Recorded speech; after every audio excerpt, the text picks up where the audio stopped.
Hello viewers, কেমন আছো তোমরা সবাই? তো আজকে আমি বানাতে যাচ্ছি তালের পিঠে। তো বাঙালিদের সবারই প্রিয় এই পিঠে। আমার এই ভিডিওটা তোমরা দেখতে থাকো। এইভাবে তো আমি এখানে আগে থেকে তাল তাইয়ে নিয়েছি, তারপরে কাঁচা তালের মধ্যে দিয়েছি 2 বাটি শুকনো গুঁড়ো, চালের গুঁড়ো, আর আধা বাটি দেব স্বাদ মতো নুন, আর আধা বাটি দেব ময়দা গুঁড়ো। এটাকে আমি মেখে নেব।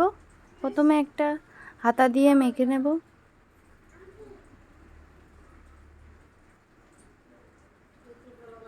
তারপরে হাত দিয়ে মেখে নেব।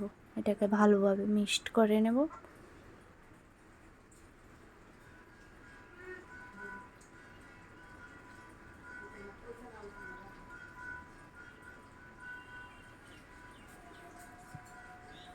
এভাবে মেখে নেব সুন্দর করে।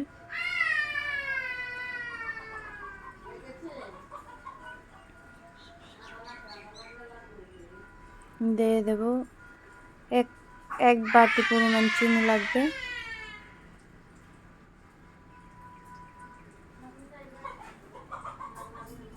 তোমরা চাইলে যে যার স্বাদ মতো অনুযায়ী চিনি দিতে পারো। তো এটাকে আমি 1 ঘন্টার জন্য রেখে দেব ঢাকা দিয়ে। 1 ঘন্টা পরে এটা আমি খুলে নেব। কড়াইতে দিয়ে দেব তেল, তারপরে এটাকে নাড়াচাড়া করে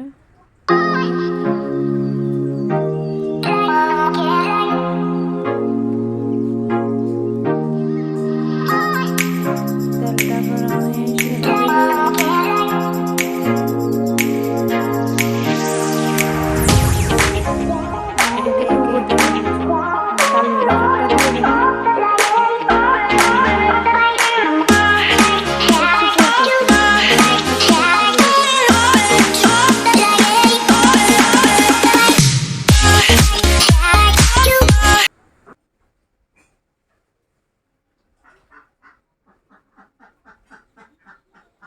এবারে উল্টে পাল্টে দেব।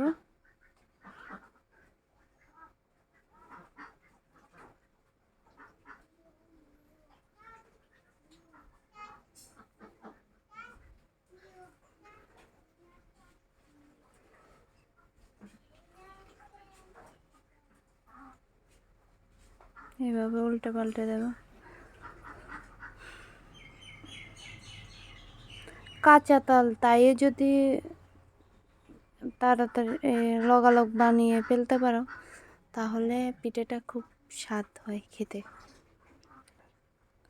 আর কাঁচা চালের গুঁড়া লগালগ ভিজিয়ে তারপরে এটাকে মিক্সিং বলে মিক্সার করে গুঁড়া করে এটাকে যদি কাঁচা তালের সাথে দিয়ে মেখে রেখে দেন, তাহলে এই পিঠেটা খেতে অনেক খুব সুস্বাদু হয়।